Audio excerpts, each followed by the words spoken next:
mis-selling. Would I be fair in asking whether there's been mis-selling in the edtech space? Without taking names, you get to read some amount of chatter about, promises beyond the possible. Is that also true?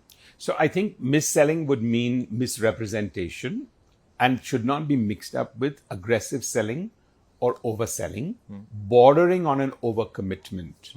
Now, it is true, like as a parent, I can't guarantee that tell my daughter, I'm guarantee you marry this person, you're gonna have happiness for the rest of your life.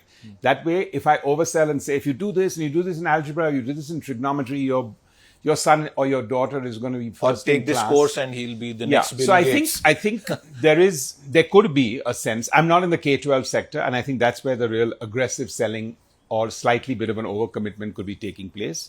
And I think parents are at that stage where they are fragile, and I think there is always that FOMO and there's always that guilt complex, and COVID only accentuated that. So what you saw in these last 2 years is everyone homebound, 24/7 with your kids, guilty about what will happen to them. They're not having social impact. Whatever I can do to augment their learning, let me give it to them and let me not feel. It's two things in your life you really want to not regret: spending time with your parents and giving everything for your kids. And I think if you take those two strongest emotions in life that most people... So to those parents, what would you tell them? No, I think it's a rational decision that you need to do. Don't get driven with the FOMO. I don't think you should come down in the elevator and if your neighbor says, "Arey, you're not doing this course, my son is doing this course," you feel, dekho.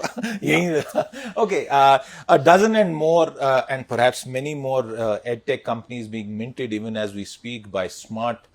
Minted may not be the most appropriate word, but I know you tried to punch that in, so I just want to hold on to that. How are valuations looking like? We've seen some amount of pain also, and the natural growing up process, teenage years for startups, layoffs, and everything else. I think valuation is beauty is in the eye of the beholder, and valuation is in the eye of the beholder. Yeah. So if you've got somebody who buys into your story and wants to overinvest or invest at a value that they think is fair, who else is there? It's an interstate relationship between two people. That's the beauty about the private equity space versus the listed equity space. And I think the big challenge today in India is twofold. One, I think there's just too much focus with founders to have a chest-thumping event where almost every grab the headlines. Well, but with all due respect, media contributes their little salt, pepper, tomato sauce, and everything else with it. But notwithstanding that, I think that is really where that obsession has to go away. And if you see the real people, today it's no longer good enough to just raise funding. That's the bottom of the heap. In fact, that should be the least chest-thumping. Then are people building a real business? Then are they building a business to last?